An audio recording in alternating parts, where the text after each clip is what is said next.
Please be seated. The record will show the presence of the jury, the defendant, and all counsel. Ms. Wilmot, you may continue with redirect examination. Thank you, Honor. Good afternoon, Dr. Samuels. Good afternoon. Yesterday we were talking about 3 different occasions when Jodi spoke to you about what happened to her on June 4th. Yes. And we discussed what she told you about what happened to her on June 4th. Is that right? Yes. On those 3 separate occasions when she talked to you about what happened on June 4th, was what she told you consistent each time? Yes.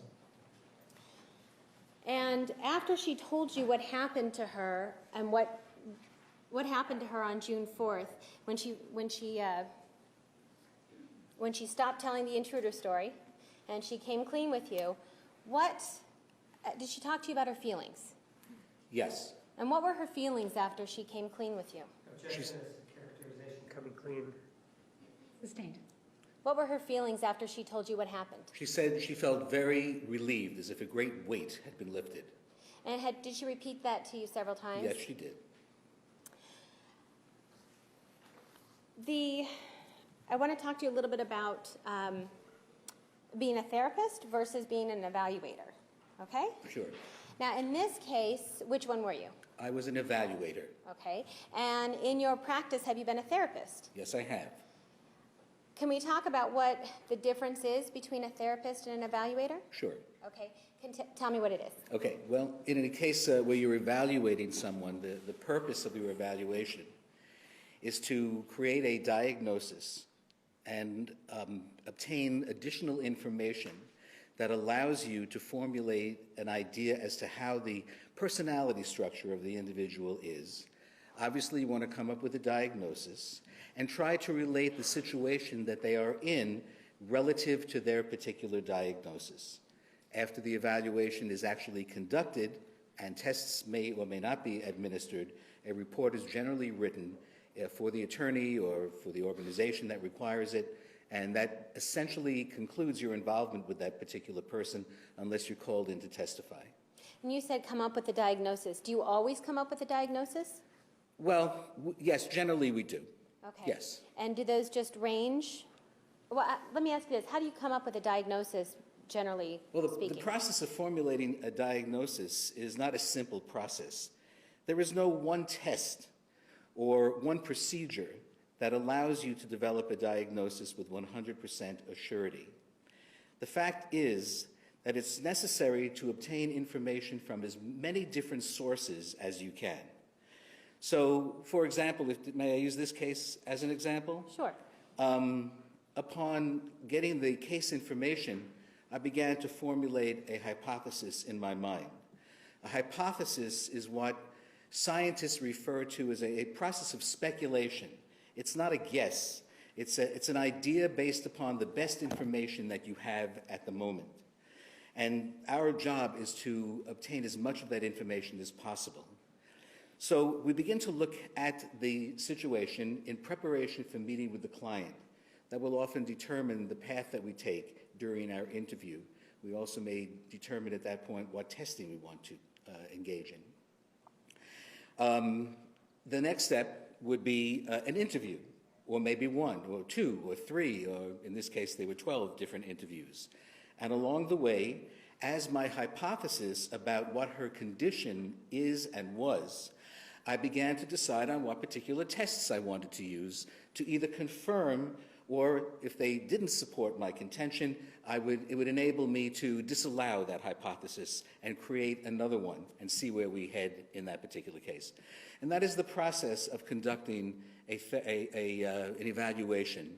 Of course, a report is ultimately written. If additional material makes itself available, an addendum may be required. All right. And with regard to being an evaluator, is there any time? Well, let me compare that to the therapist model. So when you've been a therapist, what's the difference?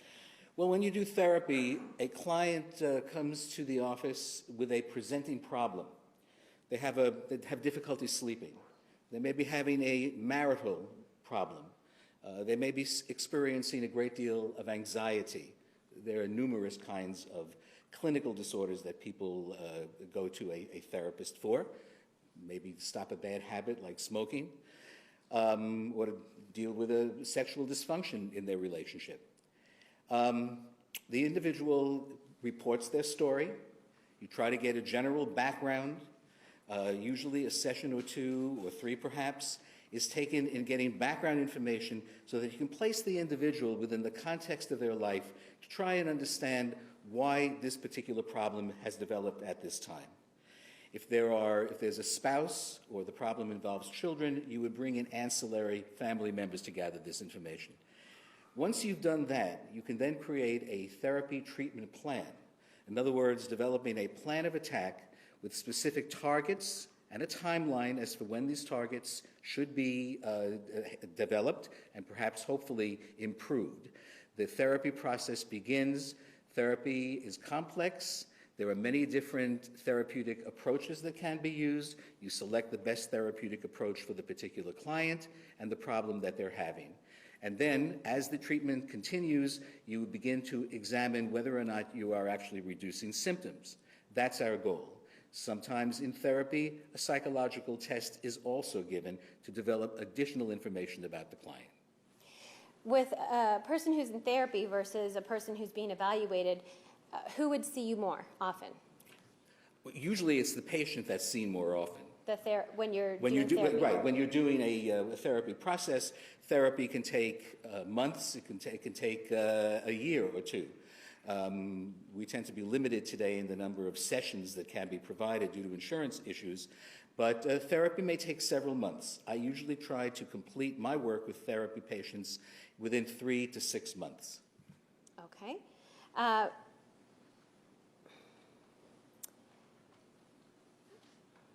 Is there ever a blurring of the lines between evaluator and therapist?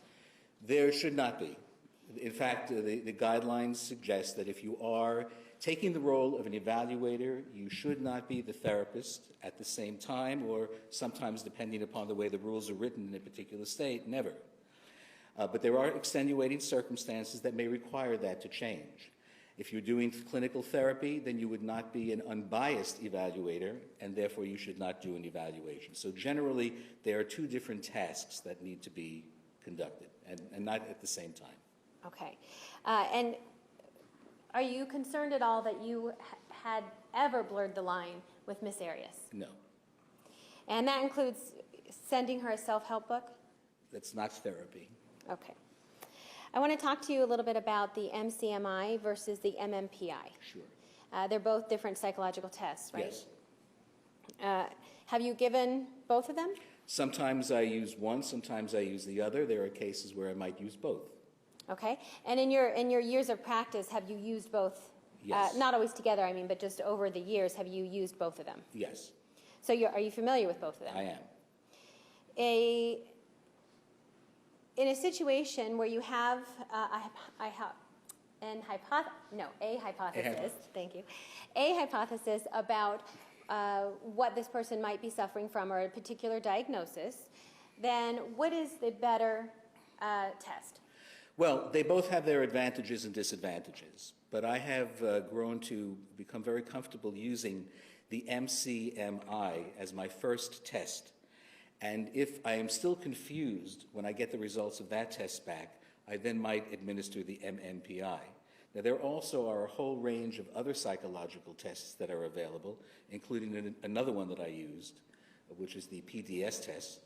And once you have the tests administered and scored, you can then examine the results of those tests to see if they help support or refute your hypothesis, which again is a speculation based upon the best available knowledge.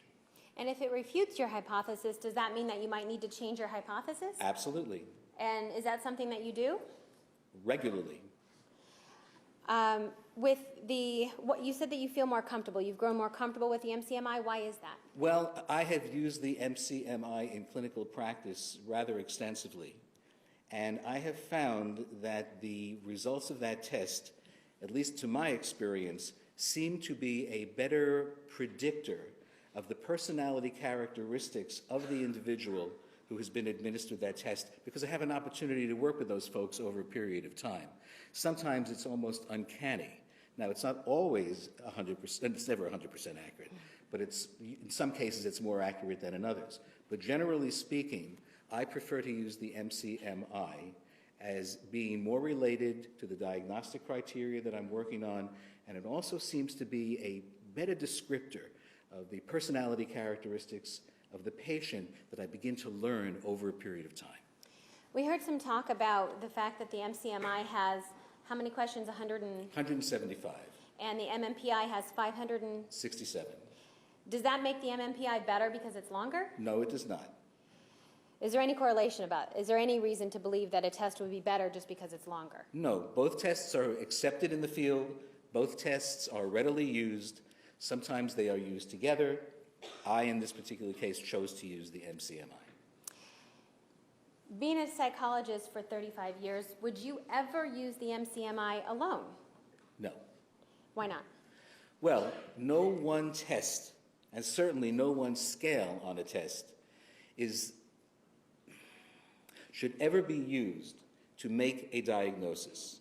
In fact, there's a disclaimer on the result portion of these tests, and it says you should never use these tests solely to make a diagnosis. It should be used in conjunction with other available information, which is how I used it in this particular case. Okay.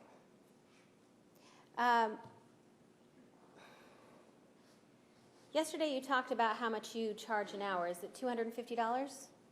Well, at the time that I signed on for this case, it was, yes. Okay. And that's after 35 years, that's what you're charging in this case? For this case, yes.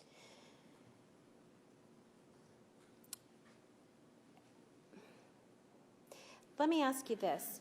About the MCMI. Is a person able to fake their answers?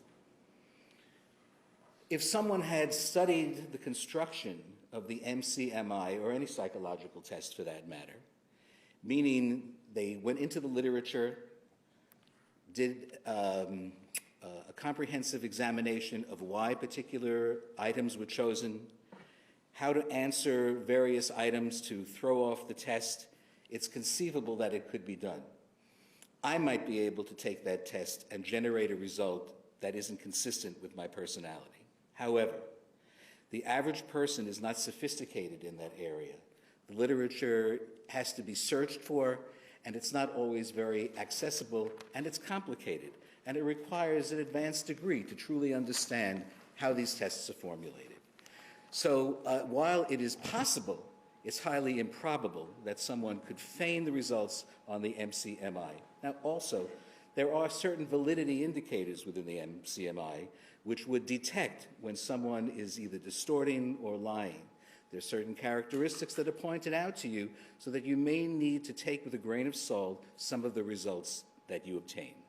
All right. And with regard to Ms. Arias's validity scales on the MCMI, how did those come out? They came out within the norm. Okay. So no concerns then? I had no concerns.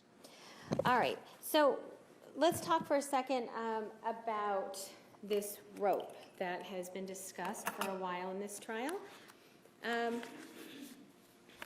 Did Ms. Arias talk to you during one of the times that you met with her? Did she talk to you about the fact that Travis tied her up with a rope? Yes.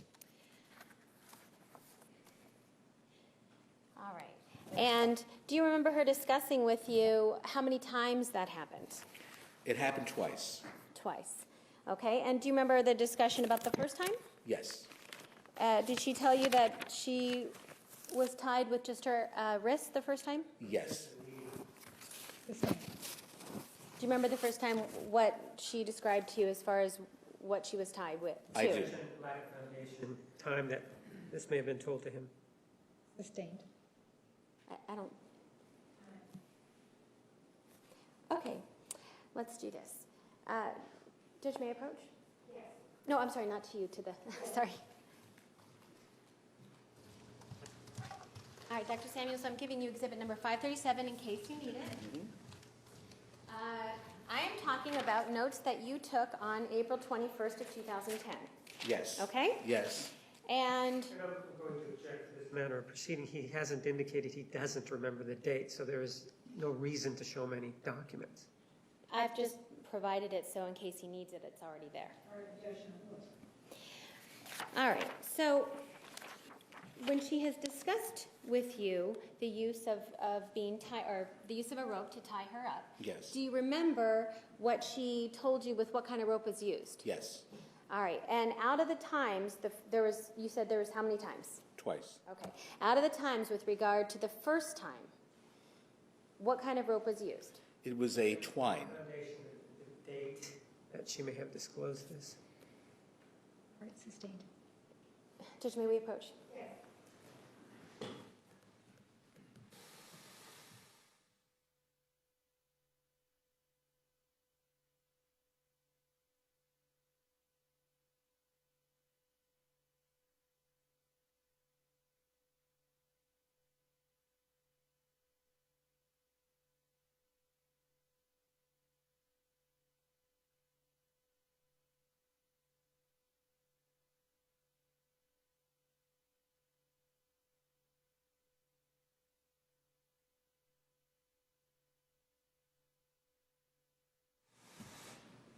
You may proceed. All right, Dr. Samuels, on what date did you receive this information from Ms. Arias? And if you're going to refer to your notes, you have to let us know. The 21st of April, I think it was 2010. Okay. All right. And on that date, on April 21st of 2010, did you discuss the rope with her? Yes, I did. And did you discuss the fact that it happened twice? Yes. Okay, let's talk about the first time. When she talked about the first time, did she give you a specific date at all? No, Okay. And would that have been important to you? not to me. So when she's discussing the first time, did she talk to you about the type of rope? Yes, And what was that? it was twine. Twine. And is that like, did she discuss with you that whether or not that worked well? It did not work well as it burned her wrist, and in her words, it didn't work out for us. All right.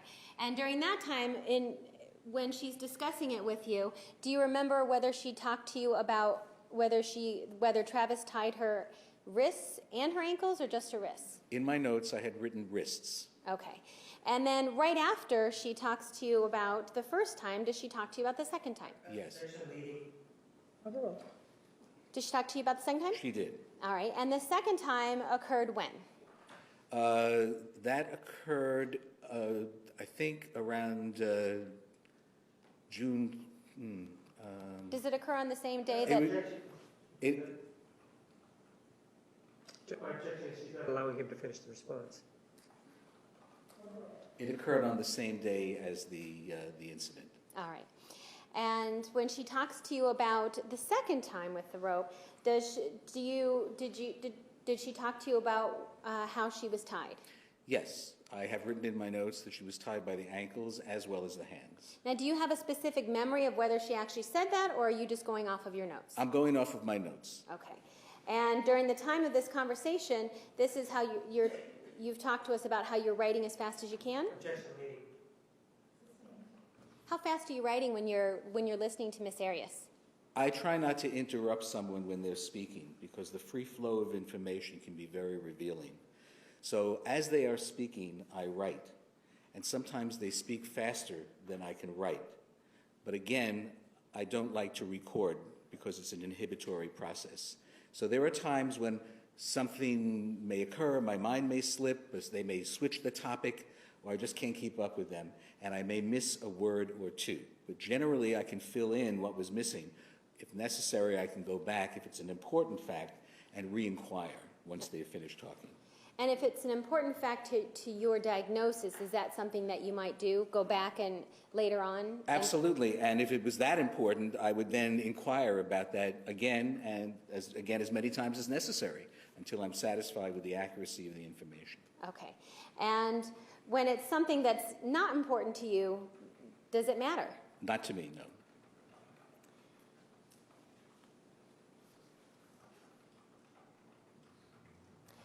All right, let's talk about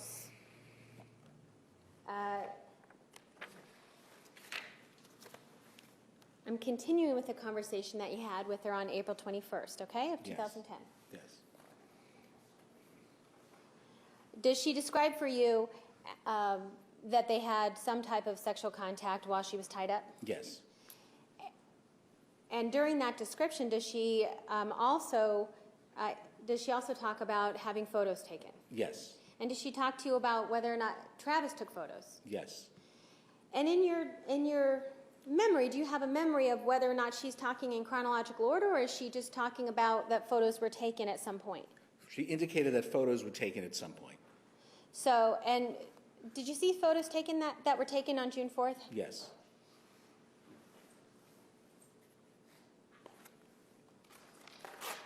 All right, and I'm continuing with the conversation that you had with her on April 21st of 2010. Do you remember being asked the question by the prosecutor that whether or not Travis, that Miss Arias reported to you that Travis asked her to take pictures of him? Yes, I do. But when you spoke to Miss Arias, is it more accurate to say that they talked about it again? Objection, leading. Sustained. Is there anywhere in your notes on April 21st of 2010, and if you need to refer, that's fine, just let us know. Is there anywhere on there where it says that Travis asked her to take pictures? Objection to proper impeachment. He hasn't been asked if he remembers or not. Sustained. Do you remember? I do remember Okay. that it was a conversation between the two of them. Oh, And she was asked to take the camera and take photos of him in the shower. okay. So was she asked to take the camera? Yes. Okay. And it was, you said it was a conversation between the two of them about taking pictures. As best as I can regenerate from the conversation I had with her and from my notes, yes, I used the word they discussed. Okay.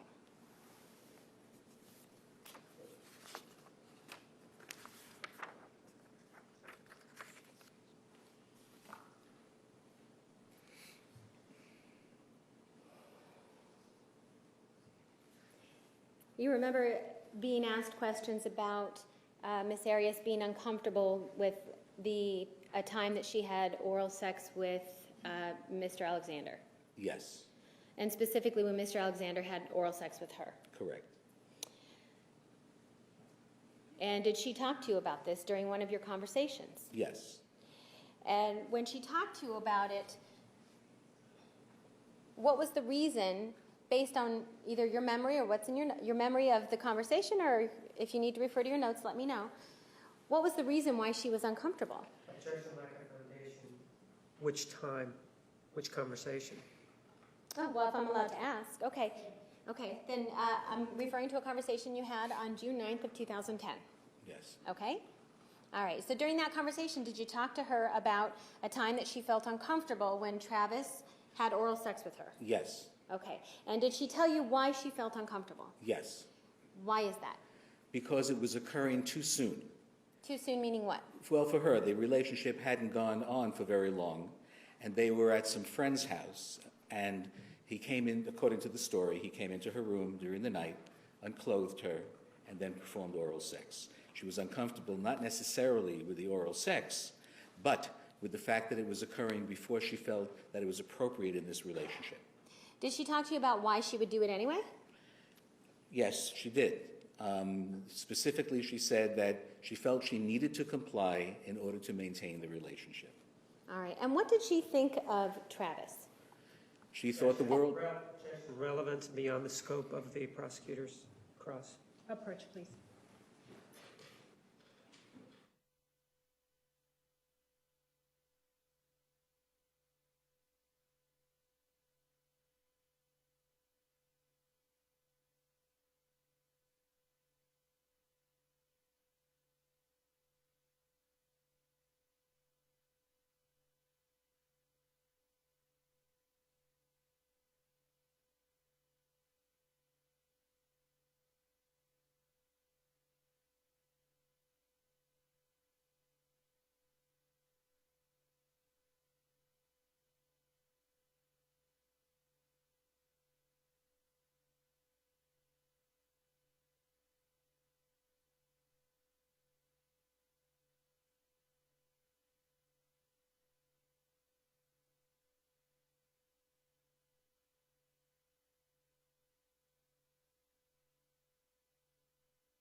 You may continue. Overruled. With regard to the time that we're speaking of when she was uncomfortable and that she went along with it anyway to keep the relationship, Yes. did she describe for you what she thought, what type of person Travis was? Well, she thought the world of him. She, in essence, placed him on a pedestal. Again, taking into account at the time her self-esteem was very low. The perceived gap between his accomplishments and status in the community and hers was very great. So she went along with it because she felt that this was something he wanted and felt that in order to maintain the relationship with someone that she was very respectful of, she went along with the oral sex. All right.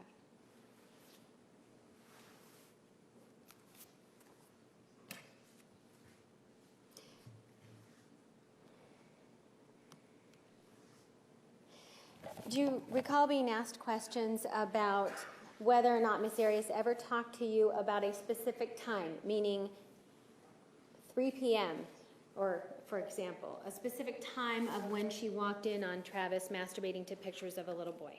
No, that was not relative to my investigation. Oh, let me ask you, do you remember the prosecutor asking you questions about that? I do. Okay. I do. And so when you, during the times that you spoke with Miss Arias, did she ever talk to you about a very specific time? No, and I didn't narrow it down to a particular time because it wasn't necessarily relevant to the information that I was interested in obtaining. Would it ever have been important to you then if it happened at 2:03 in the afternoon or 5 o'clock in the afternoon? Only if there were other circumstances that were related to that in which the time was important. But to me, at that point in my investigation, and even now, it's not important. Okay.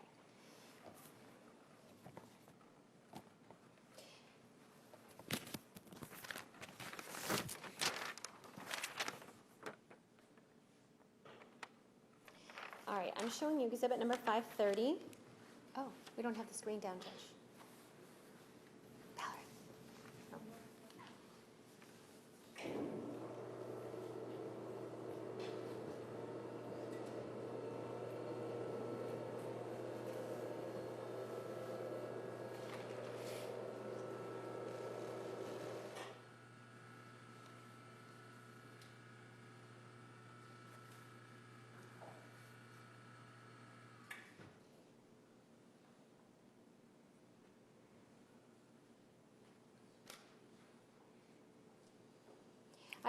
Dr. Can Simmons, I remember? get some water? Oh, sure. Thank you. Oh, maybe not. We'll get some. We'll get it from you later. Okay. Put that there. You remember talking about acute stress, right? We Yes. talked about that. Yes. And when a person is experiencing acute stress, is their short-term memory intact at that point?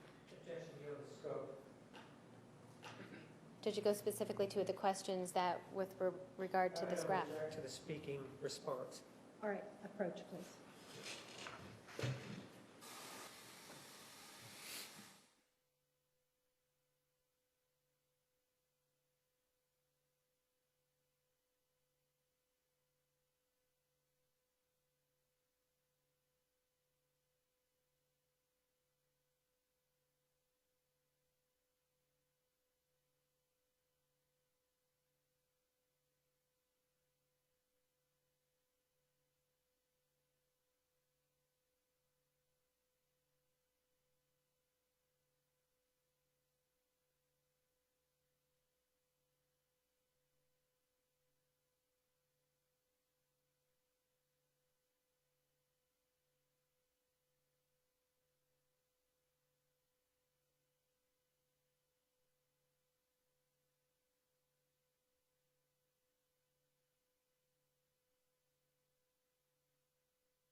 Okay, there we go.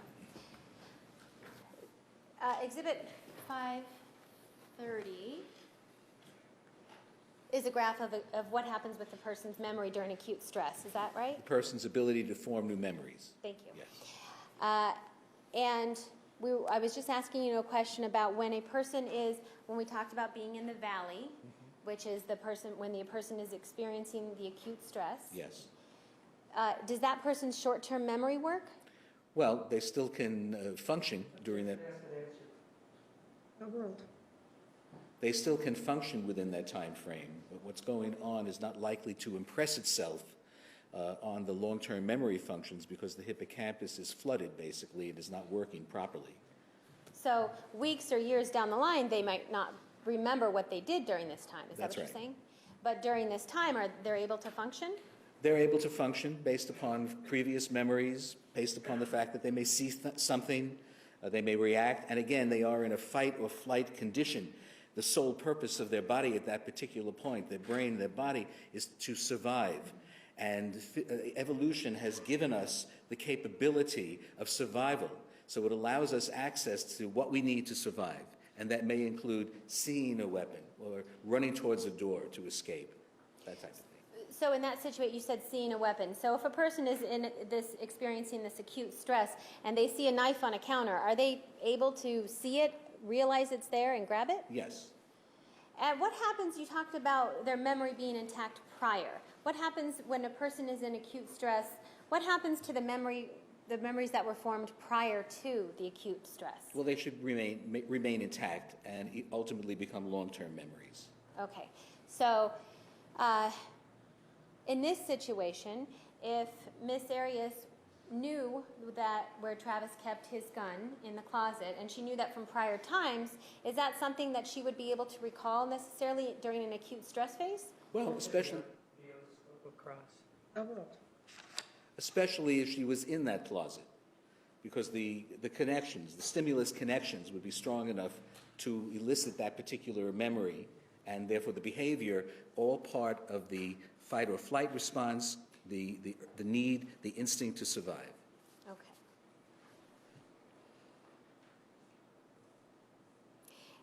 And is it fair to say that with regard to your memory, you don't lose what you already have? Correct.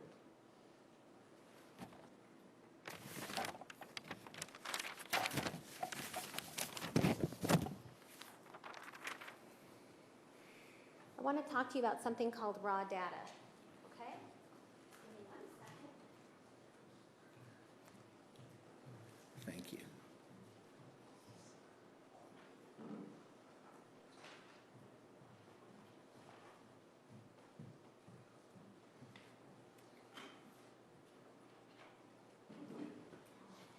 Being a psychologist in your profession, what does raw data mean something to you? Raw data is the basic data that we collect. It can take the form of responses to a test. It could take the form of physiological measurements. It could take the form of the number of times a rat presses a bar. That's all considered raw data, which is then provided to either the psychologist or perhaps working with the statistician, where that data can be analyzed and then hypotheses can be drawn from that data. And you said that the raw data is given to the psychologist, or the psychologist keeps it or gives it to a statistician? Oh, well, it could go to the statistician for analysis, or it could go to a computer scoring protocol. You know, Okay. we have choices. Okay. And ultimately, that raw data, does it come out in some type of a form of a result? Yes, it can come out in the form of a graph, it can come out in the form of a narrative, it can come out in the form of a statistical table or graphs, depends upon how you analyze it. Is raw data something that, in your experience, and I'm talking about you specifically, in your experience, is raw data something that you exchange with other doctors? Yes, Is raw data something that you exchange with attorneys? generally not. And, okay, so what happens then if you're a forensic evaluator, meaning you're working for a purpose in court, right? Yes, And you're hired by one party, a person takes tests, the results of those, not the results, but the answers to those tests. Is that what we're talking about? yes, generally, Okay, that's raw data. yes. And then the other party hires their own doctor, and does that other party get access to your tests, usually? Well, they get access to the results. Okay. And do you disclose your raw data, the raw data from the test that you did with the person, to the other doctor? Generally, we exchange data with other professionals who can understand the nature of that raw data, because sometimes the raw data itself can be misleading. So you don't want people who are untrained in its analysis to have access to it. There are All right. also maybe some HIPAA concerns there too. All right, so generally speaking, in your practice, do you generally just disclose raw data between professionals? Yes, And I mean doctors. yes. We talked, I don't remember now if it was Monday or Tuesday, but I know that the prosecutor, I'm showing you Exhibit 533. See the Part 1 at the top? Yes. Do you know what this is? Yes, those are a list of potential traumatic situations that form part of the post-traumatic stress disorder scale. All right, so are these questions from the PDS test? Yes, And we see, like number 1, we see in the parentheses, yes. yes. I see Is that an answer? That's an answer. Is this something you typed up? No. Is this, and so that answer, yes, is that something that you would consider to be raw data? Yes, And we see that for each answer that is yes, we see the yes in parentheses. that's correct. And all of those answers, is that considered raw data? Yes. Is this what, the raw data that you got from testing Miss Arias, is this yours? Well, the raw data is, but this particular form is not mine. Okay, so you didn't type this up. No. And this particular typed up form goes all the way through to, I guess it just does Part 1 and Part 2. You see that? Yes. Okay. And that wasn't the end of the test, was it? No, there are 2 other parts. Okay.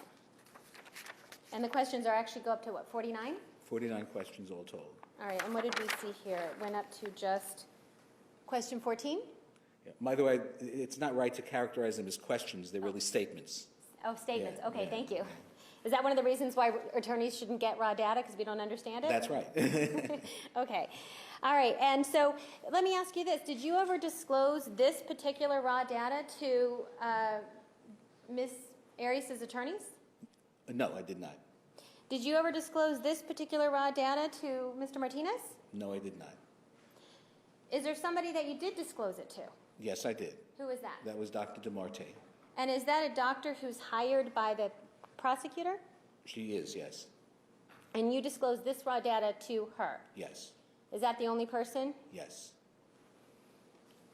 And we know that from Exhibit 533, we know it ended up in court. Yes.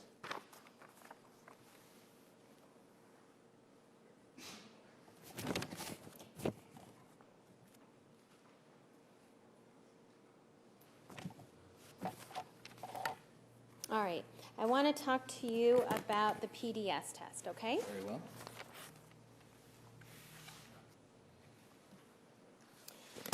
And if it's all right, may I approach, Judge? I'm handing you what an evidence is Exhibit 534. Is this the handwritten, Yes. Ms. Harris's handwriting from the answers to the statements of the Yeah. PDS? Yes, they are. Okay. All right, and you took that and then transferred it to a sheet that actually has the little fill-in circles? That's correct. Okay.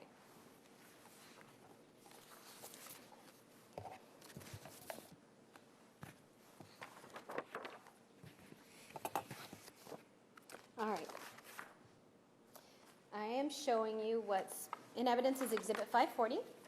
This is the PDS test, right? Yeah, that is the package I put together that contains the instructions as well as, I believe, the score sheet. Okay. And the first couple of pages you said are instructions, is that right? Yes. And these instructions, so we make it clear for the jurors, these instructions, these don't go back with the patient or client. No, the patient Overruled. never sees that. Okay. Is this something for the doctor who's administering the test? Yes. So what the patient or the client sees is what? There's actually an answer sheet. There's a hand-scoring answer sheet.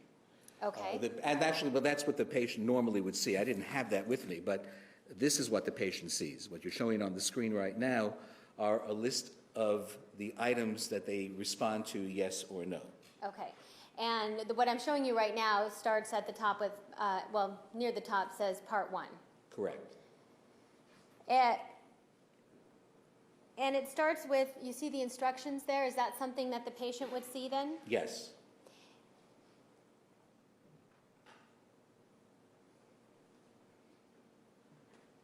Does the patient, is there any instructions that the patient would ever see that tells them this is a test to determine whether or not you have PTSD? No, it does not. Is there a reason for that? Yes, you don't want to bias the person taking the test by giving them a hint as to what you're looking for. That would allow them to distort the test. So this was presented to Ms. Arias. I said, here are some items. I'd like you to read the instructions. I don't have the answer sheet with me, but I do have this filled out, so you can just circle, check off yes or no, depending upon the appropriate answers, and I will transfer them to the official sheet when I get back to my office. So she did not know the purpose of this test. Okay. And when we talk about the test itself, it's broken up into different parts. Is that right? Yes.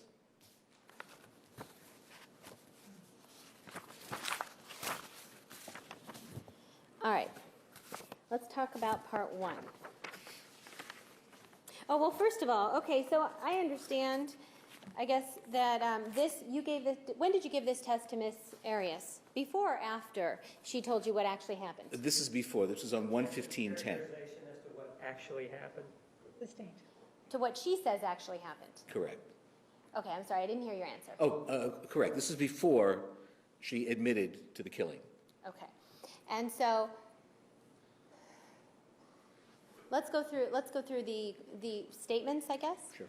So in this part 1, it's having the person say yes or no whether or not they've experienced some of these statements. Yes. Okay.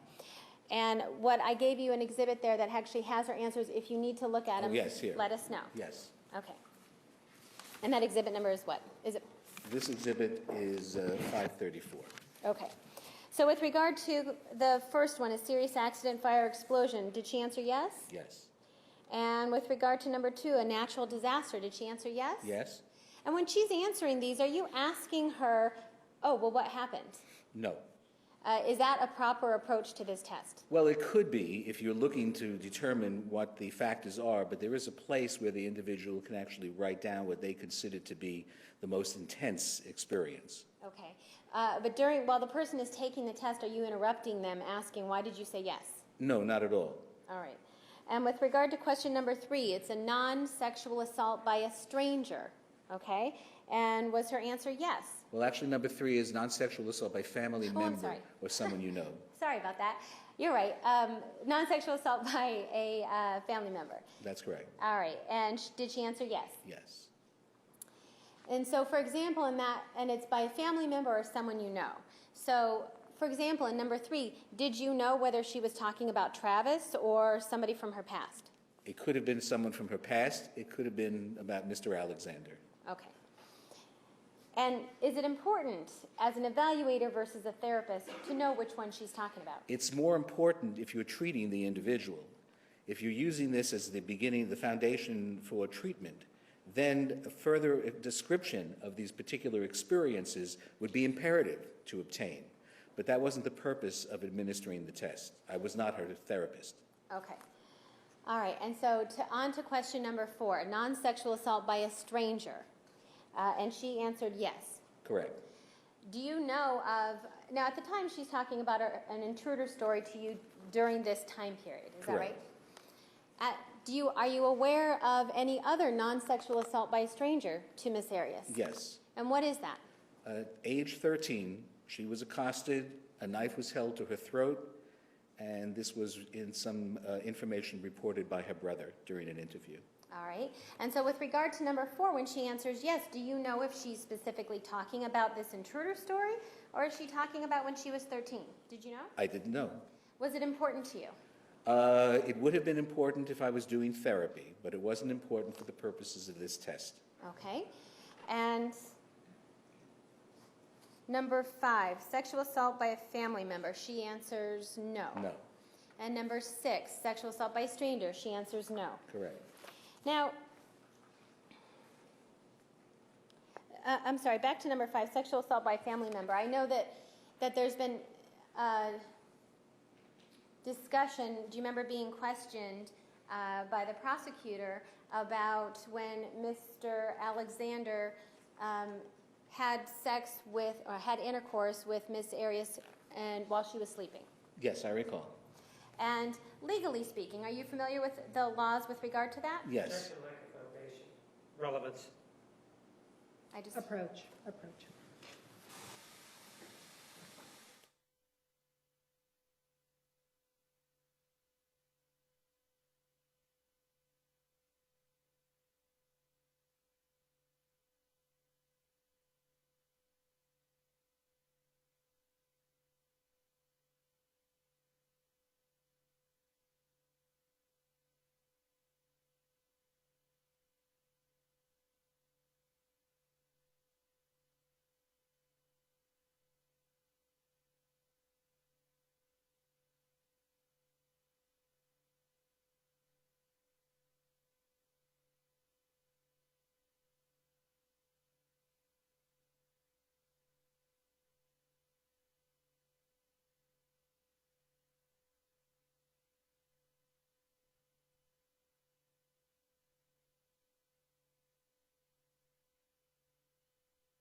You may continue.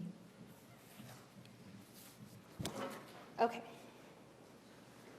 So with regard to question number 5, sexual assault by family member, you remember the prosecutor asking you questions about the fact that Miss Arias said no, Yes.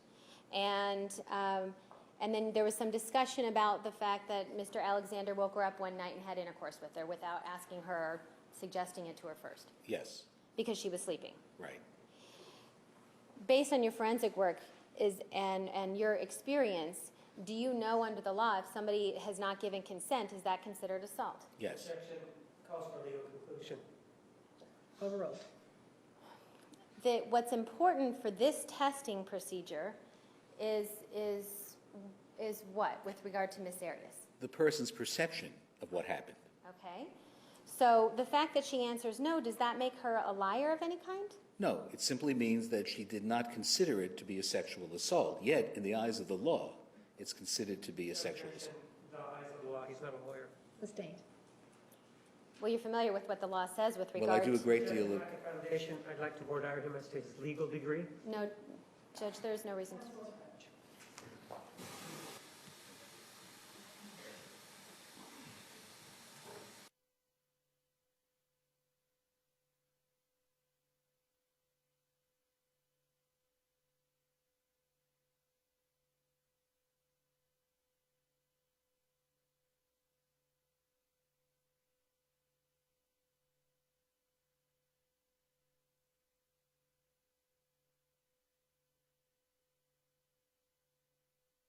Continue.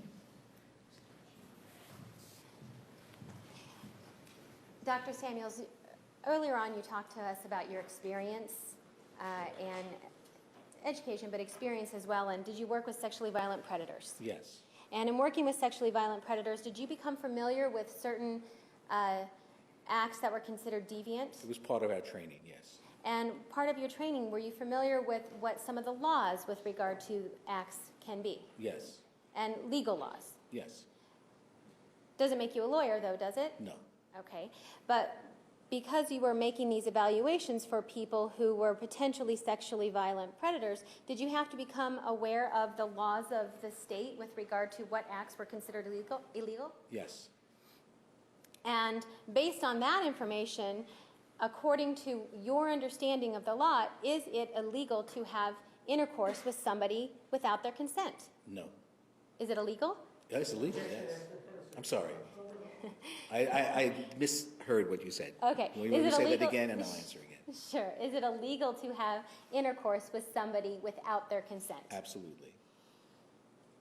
All right. And with regard to this particular test that you were conducting with Miss Arias, is it important to you what she thinks?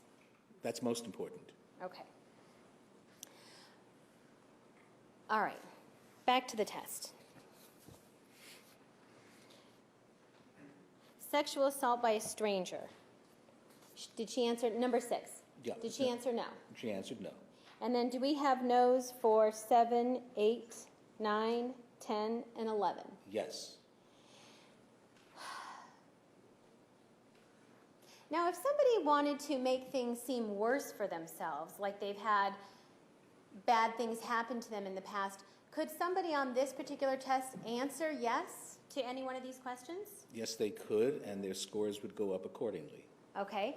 So if Miss Arias was cognizant of that fact, if she wanted to make her score go up, could she have answered yes to sexual contact, for example, when she was younger than Yes. 18? Yes, But she answered no. that's correct. And in number 12, the statement is other traumatic event. Did she answer that? She answered yes. Okay. And is there, number 13, did they ask you to specify? That's correct. And did she specify? She did. Do you know what she said? Repeated emotional and psychological abuse. Okay. And is that something that you questioned her, what do you mean? I did, actually. Later on or during the test? Later on, after I had left the room, come back the next time and scored it, I did ask about that. All right. And so what was she talking about? She was actually talking about Mr. Alexander's attacks or reported physical assault and the verbal abuse that he was directing towards her at various times during their relationship. Okay. So with regard to a traumatic event, based on the way Miss Arias is answering is how she feels, did she feel that it was traumatic to her to have emotional and physical abuse by Mr. Alexander? Yes. But when he had intercourse with her when she was sleeping, that was not traumatic to her. That's right. And had she answered it was traumatic, would her scores have gone up? Number 4? Number 4, I'm no, sorry. because she had already answered yes to it. I'm sorry, number 5. Number 5, yes, her score would have gone up.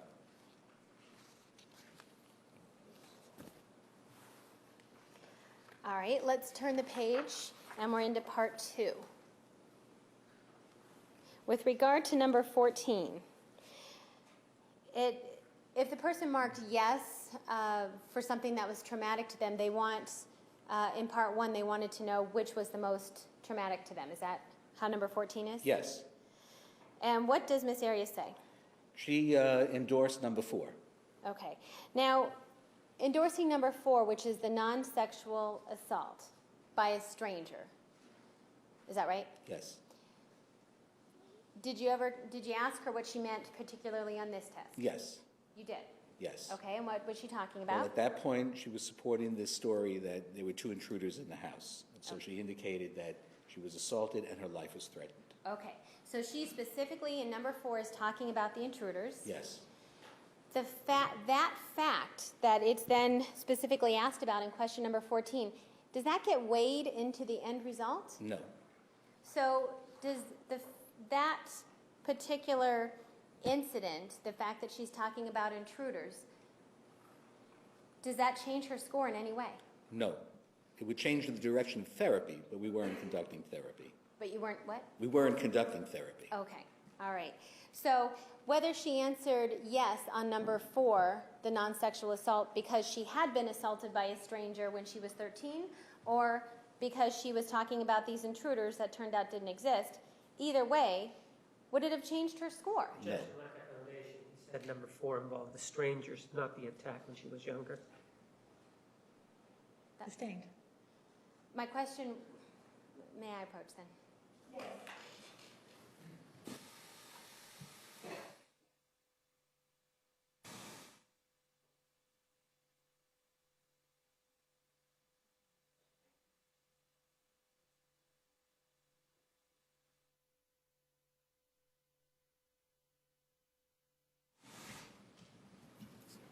Dr. Samuels, once again, whether she was talking about in question number 4 that she was assaulted by a stranger when she was 13, or because she would have answered yes for that if she was, Yes. is that right? Yes. Or if she was talking about the intruders, she would have still answered yes in number 4. Yes. So either way, is her answer yes? Objection leading. Overruled. Yes. So is there any difference to her overall score with regard to this test based on her answer to question number 4? No. And because it's specifically in question number 14 asked which one was most important to her, does that have any bearing on the score itself? No, not on the score. Okay, so is question number 14 weighted at all, or weighed into the score? Well, it's part of the scoring process, but it's a numerical number. So there's one item circled, it's a score of 1. Okay. So whether, in other words, it doesn't matter the reasons behind what she puts for number 4, it's just that she put she marked one That's correct. thing. Okay.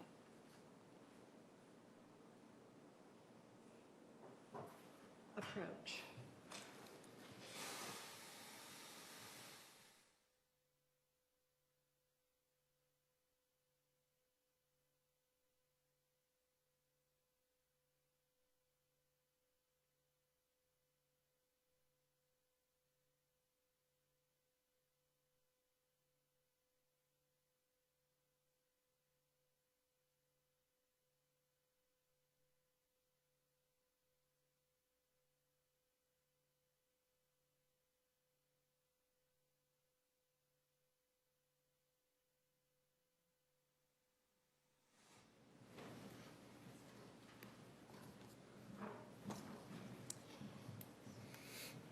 Dr. Samuels, what's the importance of question number 14 with regard to this test? It allows the individual to specify the nature of the trauma that was most significant to them for therapeutic purposes.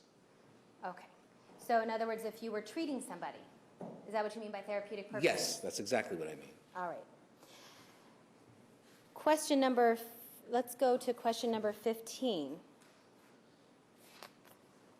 All right, the question is, how long ago did the traumatic event happen? And do you recall her answer? She said 6 months to 3 years, is number 4. Okay. And does that fall in line with the time, when you took this test, does that bring us back to the date of June 4th of 08? Yes, it's That's- within that time frame. Okay. So again, on this part, does it, at this point, if she's talking about intruders, does that match the time frame? Yes, If she's talking about the time that she was attacked by Travis, does it match the time frame on June 4th? Objection, Yeah. lack of foundation as to which incident are they alleged incident are they talking about? Which time are we talking about when Travis attacked her? I guess there's several. So do you want to I'm specifically asking you about June 4th of 2008. yes. Okay. So is this time frame 6 months to 3 years? Is Yeah. that a time frame that gets us back to It's June 4th? consistent with both of those types of events, yes. Okay. Does it matter, had you done this test after she told you what she actually says happened, would this answer have changed? No. Objection, speculation as to. what she may have answered. Sustained. Okay. When she told you what she says actually happened, that on June 4th of 2008, okay, did she tell you that Travis attacked her? Yes. Okay. And ultimately, that ended up in her protecting herself?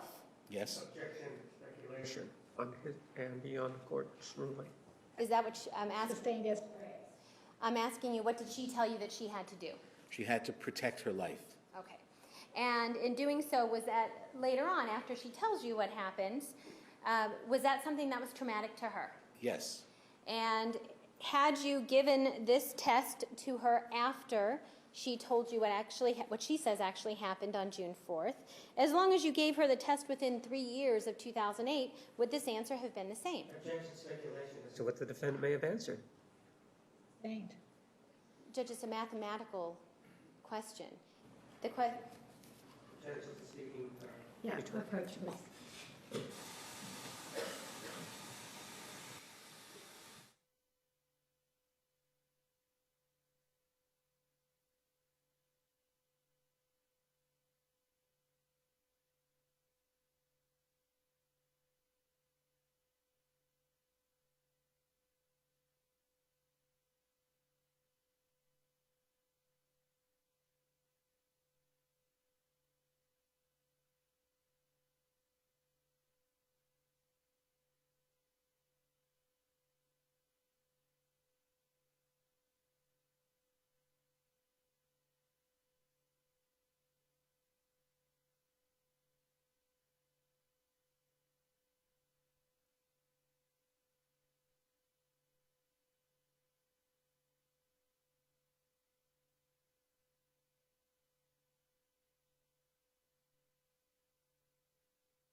You may continue. All right, doctor, the 6 months to 3 year time frame, Yes, I would like to clarify a point. Objection, no question before him, Judge. let me ask you this first, doctor. Okay. The 6 month to 3 year time frame, the question is specifically speaking about a traumatic event, is that right? Yes. Okay. And did you discuss with Ms. Arias that what happened to her on June 4th of 2008? Did you discuss that with her? Yes. And I'm talking about after she disclosed to you what she says actually happened. Yes. And was that traumatic to her? Yes. Would this answer be in the same time frame?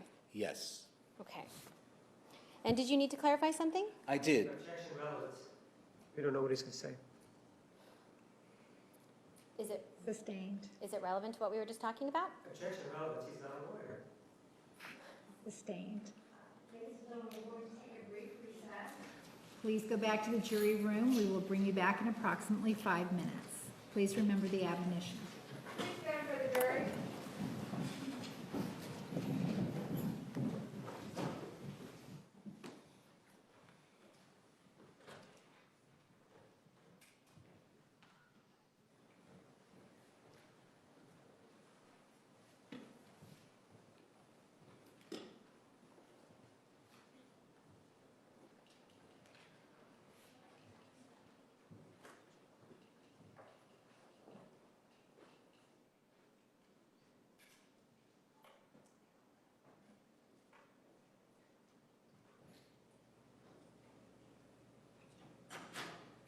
Record will show the jury has left the courtroom. Please be seated. We are in recess for 5 minutes. Counsel, please approach.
All right, so question number 16.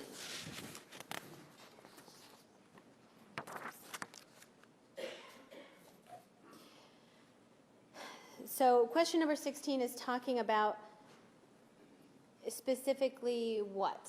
What is it asking the person? They're asking for whether or not you were physically injured or if you felt that your life was in danger. But for what? Objection misstates number 16. Sustained. Okay, I thought you meant that group. Well, no, what I'm asking. Yes. What I'm asking is that those group of questions, Yes. what are they asking you specifically They're- about? Objection, which group of questions like that?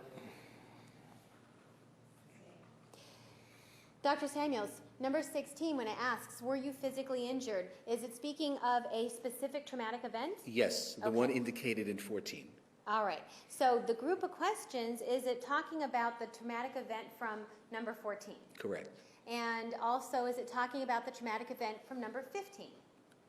Yes, they're all talking about the same event. Okay. So when Jodi is answering these questions, she is, according to her answers that she's given already, this traumatic event that she is answering occurred sometime between 6 months to 3 years of the taking of this test. That's correct. And is June 4th, 2008 within that time frame? Yes. Okay, so with regard to question number 16, were you physically injured? What's her answer? She answered yes. And with regard to number 17, was someone else physically injured? What's the answer? Yes. And do we know from what she told you, what she says actually happened on June 4th, 2008, what did she have some injuries? Yes. Like a foundation. At the time of the test or at a different time? I think my question was pretty specific. Overruled. Yes, she did. Okay, and with regard to number 17, was someone else injured on June 4th, 2008? Yes. With regard to number 18, did you think that your life was in danger? What did she answer? She answered yes. And according to what she says actually happened on June 4th, 2008, did she feel, in later conversations that she had with you, did she feel that her life was in danger? Yes. Objection, mischaracterization, lack of foundation, and speculation because of the answer to 14.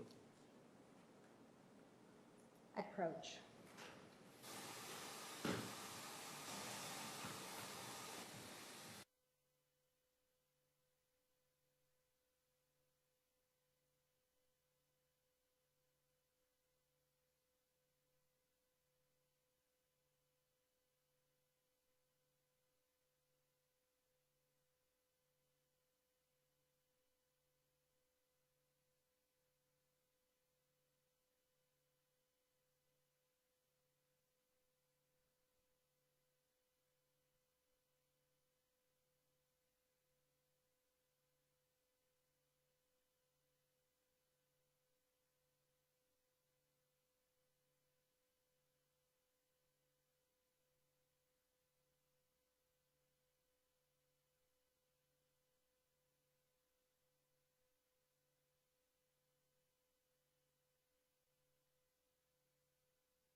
may continue.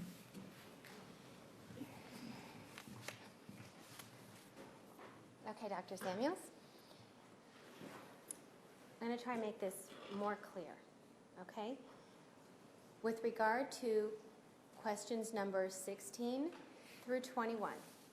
Yes, Okay. Let's first talk about how Jodi answered the test. sure. Okay. So with regard to 16, did she answer yes? Yes, And with regard to 17, did she answer yes? yes, And with regard to 18, did she think that her life was in danger? Did she answer yes? yes, And with regard to 19, did she think that someone else's life was in danger? Did she answer yes? yes, And with regard to 20, did you feel helpless? Did she answer yes? yes, And with regard to did you feel terrified? Did she answer yes? yes, All right, so all of these answers, at the time she took the test, she answered yes. correct.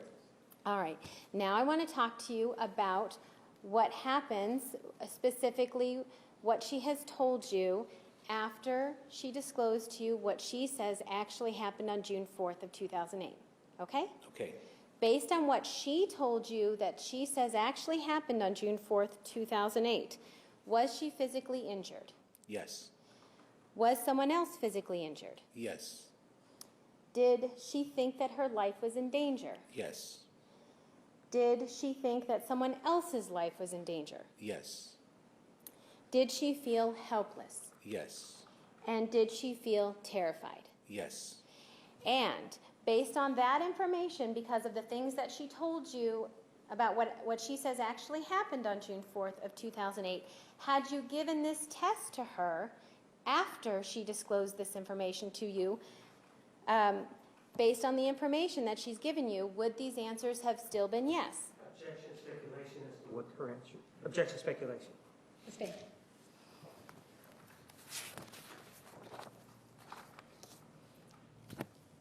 Based on the facts that she talked to you about during her interview, all of those answers were yes. Is that correct? correct. All right, let's move on to question number 22. Oh, before I do that, if all of these answers are answered yes, does that, whether she's given the test before she discloses or whether she's given the test after she discloses? Objection, mischaracterization as to disclosures. Overruled. Finish your question. Whether this test is given before she tells you what she says actually happened on June 4th, or whether this test is given after she tells you what actually happened on June 4th. If the answers remained yes before and yes after, would it have changed her score at all? No, Okay. Let's talk about question number 22.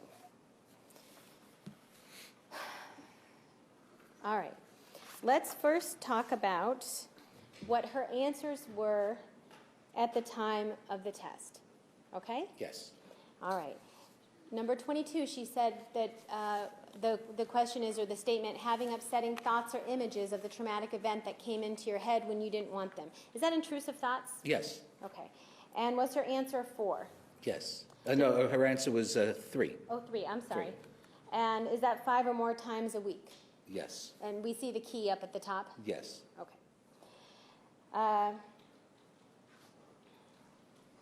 And number 23, what was having bad dreams or nightmares about the traumatic event? What was her answer? not at all or only one time. Okay, so that's 0. Yes, If she was trying to make things sound worse than they really were, generally speaking, if somebody was trying to make things sound worse than they really were, would it be better to answer number 3? Objection, speculation. Overruled. yes, it would elevate their score. And in many of the clients I've worked with claim nightmares, but it's not likely that they're actually having them. But there's no way to check. And so this is a score where you could exaggerate if your intent was to skew the results in your favor. Okay. And with regard to the way Jodi answered, she actually answered 0, the lowest possible answer. Correct. With regard to question number 24, reliving the traumatic event, acting or feeling as if it was happening again, what did Jodi answer? Once a week or less, once in a while. Okay, and is that score number 1? Yes, if generally speaking, if a person was trying to make it elevate their scores, could they answer number 3 on this one? They could have. And is there any way to double check that? Not really. And if somebody answered 3, would that have elevated the score? Yes. With regard to question number 25, feeling emotionally upset when the person's reminded of the traumatic event, what did Jodi answer? She answered 2. Okay, which is 2 to 4 times a week? Yes. And experiencing, number 26, experiencing physical reactions when she's reminded of the event. What was her answer? Her answer was a 3. And is that something that you actually noticed? Did you notice physical reactions when in speaking with Jodi during the times that you met with her? Yes. And what was the physical reaction that you Well, the noticed? most obvious was the shaking of the hand. Okay. Number 27, trying not to think about it or having feelings about the traumatic event. What was Jodi's answer? She said 3. Okay. And is there any evidence that she was trying not to think about it? Well, she created this alternative reality, and at the time she was telling that story. And so in a sense, she was in denial to keep an emotional distance from the events of that day. Okay. Number 28, trying to avoid activities, people or places that remind you of the traumatic event. How did she answer? She answered 1. And is that consistent with where she was currently living at the time this test is given? Yes. Okay. Definitely. Would she, where at the time where she was living when this test was given, was she able to visit anybody No. who had to do with this traumatic event? No. Number 29, not being able to remember an important part of the traumatic event. What was her answer? Her answer was 1. Okay. And that 1 is not at all or only one time. Right. Okay. And with regard to number 30, having much less interest or participating much less often in important activities, her answer was number 2. Yes. And with regard to 31, feeling distance or cut off from people around you. What was her answer? Her answer on 31 was 3. Okay, is that the highest that she can say? Yes. And what about number 32, feeling emotionally numb? Also scored a 3. And what about number 3, feeling as if her future plans or hopes would not come true? She scored a 3 there as well. And in speaking with her, in the times that you met with her during all your evaluations, did she express feelings consistent with 31, 32, and 33? Yes, she did. With regard to 34, having trouble falling or staying asleep, what was her answer? Her answer was 2. Okay, and in the times that you've met with her, did she report having problems sleeping? Yes, she did. And was that something different for her? She was a sound sleeper prior to the incident. And then, since coming to jail, which was after the incident, she reported having difficulty sleeping. Okay, and was it more so just being in more than just being in a different place? She was a bit hypervigilant. Sustained. Did she talk to you about why she had trouble sleeping? Yes. Okay, and what was that? She became sensitive to the sounds of the jail. It's a fairly noisy place, so she became very sensitive to those noises, and we awakened repeatedly through the night. Okay, and was she sensitive to noises when she was sleeping before? She indicated that she was a heavy sleeper. Okay. Feeling irritable or having fits of anger, number 35, what was her answer? 1. Okay, so once a week or so? Yes. Having trouble concentrating, number 36, what was her answer? 3. Being overly alert for checking things around you, things like that, what was her answer? 2. And being jumpy or easily startled. Being jumpy or easily startled, number 38. She scored 3. Okay, so, and is that something that is consistent with the things that she talked to you about, how she felt? Yes.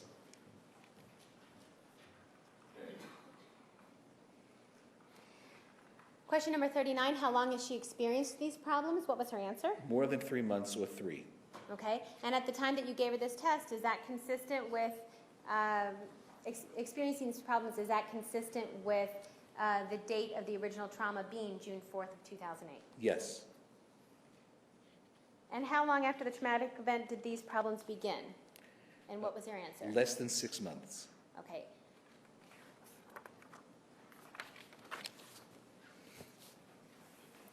All right, to the very end.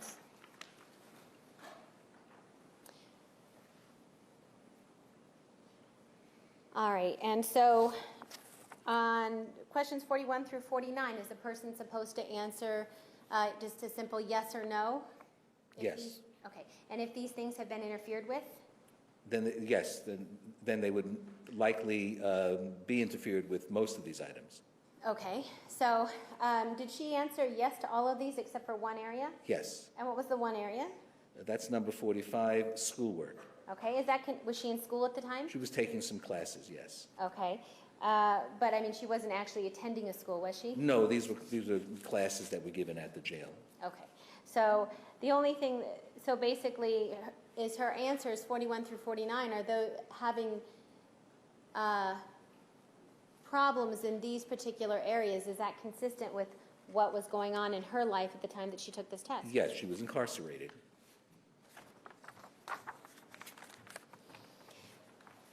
And at any time when she took this test, did you ever talk to her about the reason that you're giving her this test, your hypothesis? No. Did you ever let on that you were testing her for post-traumatic stress and here's the test? No, I did not.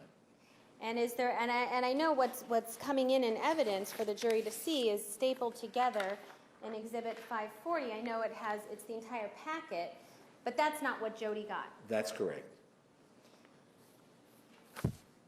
Based on your testing, this PDS test, well, let me ask you this. Based on what information do you make your ultimate diagnosis? I base the information primarily on my interviews, the crime scene photographs and descriptions, the interviews with family members, police reports, emails, text messages, and the psychological tests, the two that I administered.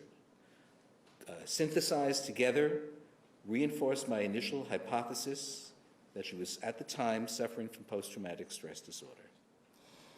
And if her post-traumatic stress simply by experiencing the trauma, what occurred on June 4th of 2008, does that necessarily mean a person will ultimately suffer from post-traumatic stress? No, not everyone who suffers from an acute stress situation will develop post-traumatic stress disorder. But in what you saw with regard to Jodi, did you see the criteria to support post-traumatic stress? I did. Thank you very much, Doctor. Ladies and gentlemen, we are going to take a recess until 3:45. So you will have until 3:45. Please remember the admonition, you are excused. Please stand for the jury.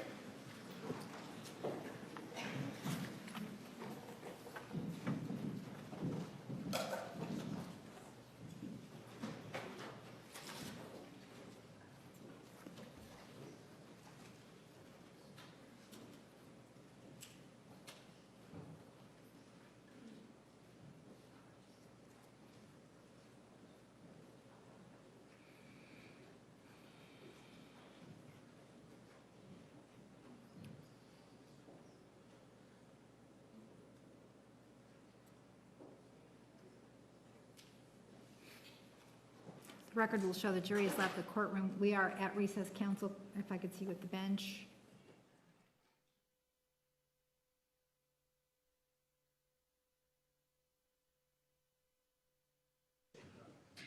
Okay, I've got some more questions here. I'm going to give these, prosecutor, I'm going to give these to you so you can go get started. Okay. An update about. Could you send Valerie back to the room so I don't, in case I forget? Yeah. We'll be back in the room with, because I don't want to, I might forget, Okay. so. Then we'll have to bring these back to you after Valerie he's finished. Okay, out or something. and she- okay, okay. You can step down. I was gathering my goods. Okay. Don't gather too much because you're gonna be back. Okay.